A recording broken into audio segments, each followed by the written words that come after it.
دور دراز سے جو انجمنیں آئی ہیں، ہمارے نوجوان آئے ہیں، ہماری بہنیں بھی تشریف فرما ہیں، اور خصوصاً ماحول کی اس بستی کا میں شکر گزار ہوں کہ سید النساء العالمین کے فرصہ دینے والوں کو انہوں نے یہ ماحول کریکٹ کیا، یہ سالم فضا مہیا کی۔ جس دھرم کے بھی لوگ اس بستی میں رہتے ہیں ان پہ ہمارا لاکھوں سلام۔ اسی طریقے سے جتنے بھی مینجمنٹ کرنے والے ہیں، خصوصاً جو ہمارے پولیس بندھو ہیں، ہم ان کو بہت بہت دھنیہ واد اور شکریہ ادا کرتے ہیں۔ میرے دوستوں، بہت ہی مختصر ٹائم ہے اور یہ بھی مجھے معلوم ہے کہ میں اس سرزمین پہ پہلی مرتبہ آپ کے درمیان میں اس جلوس میں کم ٹائم کے لیے آیا ہے، لہذا جتنی بھی گفتگو کروں گا دلیل کے ساتھ اور ایک سے اگر ایک تک بات پہنچے، کیونکہ میں دل سے نکال کر بول رہا ہوں، مجھے یہ امید ہے کہ افاداروں کے دل پر بات پہنچے گی۔ جو مائی سسٹم میں ہے ان سے گزارش کروں گا تھوڑا ایگو کم کر دیجیے۔ میرے دوستو، ہم سرزمین نیپال میں رہتے ہیں اور سرزمین نیپال میں مسلمانوں کی اتنی تعداد نہیں ہے، لیکن عجیب معجزہ ہے کہ محرم کا چاند نمودار ہوتا ہے اور ہمالیہ کے پربت پہ حسین ابن علی کا جھنڈا لہراتا ہے۔ اگر سرزمین نیپال کی بات کی جائے تو نیٹ پہ آپ کر سکتے ہیں، ہر بات کی دلیل ملے گی۔ جنک پور وہ سٹی ہے کہ جہاں بھگوان رام کی سیتا جنم لی اور سیتا سے بھگوان رام نے شادی کی۔ ہمارے ہندو دھرم کے بھائی وہاں محرم کی 10 تاریخ کو ڈاہا کے نام سے محرم کا پرو مناتے ہیں، اور تعجب کی بات یہ ہے کہ دنیا کی شاید تیسرے نمبر کے پوجا تعزیہ ہے۔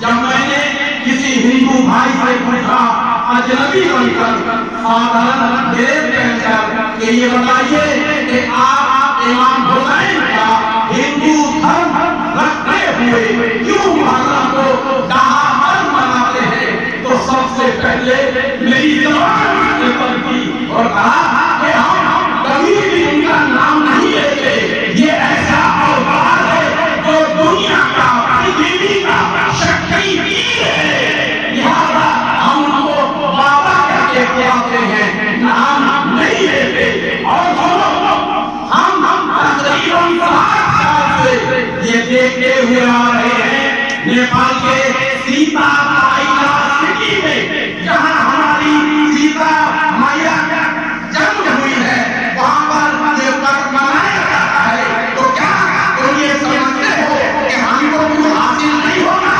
یاد رکھو، اگر ہم زندہ ہیں تو اسی بابا حسین کی وجہ سے ہیں۔ میرے دوستو، اسی وجہ سے شاعر نے کہا انسان کو بیدار تو ہو لینے دو، ہر قوم پکارے گی ہمارے سے ہو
شکتی کے طاقت کو کبھی زنجیروں سے جکڑتے ہیں، اس شکتی کے پروان کرنے والوں کو کبھی خوف سے، کبھی گھر میں رہتے ہیں، وہ دعاؤں کا سہارا لیتا ہے اور دلوں میں راج کرتا ہے، حکومت میں حیات لیتا ہے۔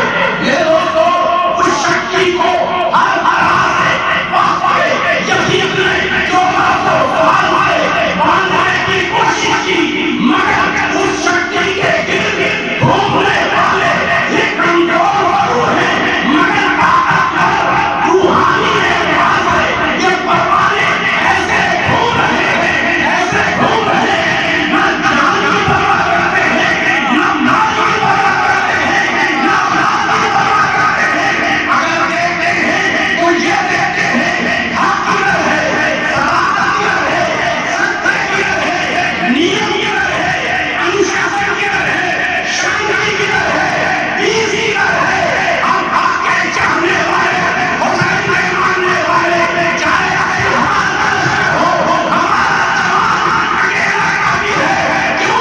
یہی وجہ ہے کہ آج کا سبق بابا کہتا ہے، ہمارے ہاتھوں میں کم ہے مگر لڑتے ہیں ان کے ہاتھ۔ آج یہ کہتے ہیں کہ اگر کوئی مخالف ظالم کے کھڑا ہو سکتا ہے تو حسین کا ماننے والا ہے۔ اللہ اکبر۔ یعنی آج آدمی بیماریاں آ ہے۔ میرے دوستو، اس فرصت سے استفادہ کرنا چاہیے۔ ہمارے جوانوں کو، ہمارے علماء کو، ہمارے کبیوں کو، ہماری ماں بہنوں کو، ہر انسان کو جب بھی اہل بیت نے عزت دی اور فرصت دی، اس عزت کو گنوانا نہیں بلکہ اس سے فائدہ اٹھانا چاہیے۔ اور حقیقت یہی ہے کہ وہ بم لے کر کاٹتے ہیں، ہم علم لے کر نہیں ٹکراتے۔ کیوں؟ اس لیے کہ ہماری ماؤں نے ہمیں گود میں لے کر حسین حسین کیا ہے، ہمیں گودیوں میں حسین حسین سکھایا ہے، ہمیں زینب کی طاقت دی ہے، ہمیں علی کے ایمان کی دعا دی ہے، ویر عباس کی شجاعت بخشی ہے، علی اکبر کا 56 انچ کا نہیں، 12 انچ کا نہیں، بلکہ علی اکبر جیسا سینہ دیا ہے۔ دنیا کا ہر سینہ علی اکبر کے سینے کے سامنے اپنا نظر آتا ہے۔ میرے دوستو، کربلا کی ماں نے علی اصغر کا گلا دیا ہے، قاسم کی زبان دی ہے، سکینہ کی لہر دی ہے، میرے عزیزو محمد کی شجاعت دی ہے۔ آج جب میں مدتوں کے بعد نیپال میں رہنے کی وجہ سے عزاداری کم ہوتی ہے، عزاداری جو ہم محبان اہل بیت اور جعفری مکتب کیے چنے ہیں، لہذا آج مدت کے بعد اتنے بڑے ماں بہنوں بھائیوں جوانوں کے درمیان میں، خاص کر جب میں امالی کو دیکھ رہا تھا تو یقین مانیے آپ کو یہ دعائیں کی جا رہی تھی۔ کیوں؟ اس لیے کہ اس سرزمین ہندوستان پہ لاکھوں سلام کہ جس نے ہمیں آزادی کے ساتھ حسینیت کا پرچار کرنے دیا، جس نے آزادی کے ساتھ نوحہ ماتم مجلس اور اپنی بات کو رکھنے دی ہے۔ لیکن دنیا میں ایسے بہت سارے ملک ہیں کہ جہاں نام کو جمہوریت کا ہے مگر جمہوریت والا نہیں ہے۔ لہٰذا میرے دوستو، یہ بات میں کہنا چاہتا ہوں، جب میں نے امالی کو دیکھا اور اس جلوس کو دیکھا تو دل نے تڑپ کر ایک مرتبہ ایک واقعہ یاد دلایا۔ اب چند لمحے میرے پاس ہیں۔ میرے عزیزو، جب محرم کا یہ مہینہ آتا ہے تو ہر محبان حسین کے آنکھوں سے اشک نکلتا ہے۔ اگر کوئی انسان اس کو آزاداری نہ ملے تو پوچھئے محرم میں کیا اس کی حالت ہوتی ہے۔ ایسا لگتا ہے جیسے مچھلی بن پانی کے تڑپ رہی ہو۔ میرے عزیزو، لہذا ہم بھی اس غربت کرے پنجر سے آئے ہیں کہ جہاں محبان حسین کی آزاداری کم ہوتی ہے، اپنے طریقوں سے کم ہوتی ہے، دوسرے طریقوں سے ہزاروں ہوتی ہے۔ لہذا میرے دوستو، تڑپ کر دل کہتا ہے کہ ایک بلیدان کا ذکر کروں، ایک قربانی کا ذکر کروں جو آپ کی اس امالی کو دیکھیے گا، اس نگاہ سے دیکھیے گا جس نگاہ سے میں نے دیکھا ہے۔ میرے دوستو، محرم کی 10 تاریخ سے پہلے ایک واقعہ ہوا۔ ہوا یہ کہ حسین کے گھر میں ایک چھوٹا سا بچہ پیدا ہوا، جس بچے کا نام بڑے لاڈ اور پیار سے علی اصغر رکھا، عبداللہ رضی رکھا، یعنی دودھ پینے والا اللہ کا بندہ۔ اور ہم لوگ بھارت میں اس کو علی اصغر کے نام سے یاد کرتے ہیں۔ کسی تاریخ میں ہے 9 رجب کو پیدا ہوئے اور کسی تاریخ میں ہے 10 رجب کو پیدا ہوئے۔ یاد رکھیے گا یہ تاریخ، 10 رجب کو پیدا ہوئے۔ کب؟ 1400 سال پہلے۔ میری بات میری ماں بہنیں میرے بھائیوں سے بہتر سمجھ سکتے ہیں۔ جب 10 رجب کو کسی خاتون کے 1400 سال پہلے جب نہ میڈیکل ترقی یافتہ تھی، نہ انفیکشن کی کوئی انجیکشن تھی، نہ دوائی تھی، اس زمانے میں اس خاتون کا بچہ ہوا اور 28 رجب کو ندا دی جا رہی ہے، نامعلوم جگہ کی طرف حسین کا قافلہ جائے گا۔ عجیب بات ہے، 18 دن کی یہ بی بی ہے۔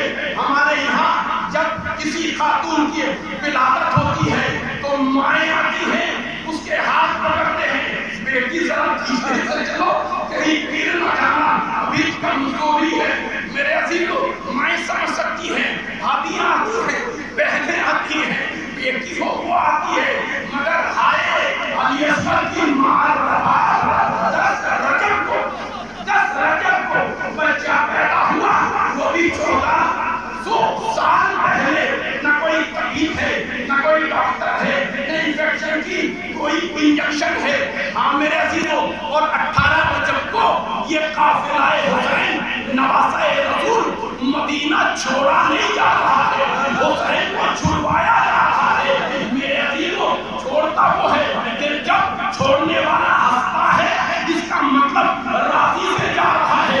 مگر حسین کبھی نانا کی لہر پہ گر کر چلٹ جاتے ہیں، نانا یہ جدائی برداشت نہیں ہوتی، کبھی بھائی کے لہر پہ گریا افتادی کرتے ہیں، کبھی جنت البقیع میں جاتے ہیں، ماں کی لہر پہ بچے کی طرح مچل جاتے ہیں۔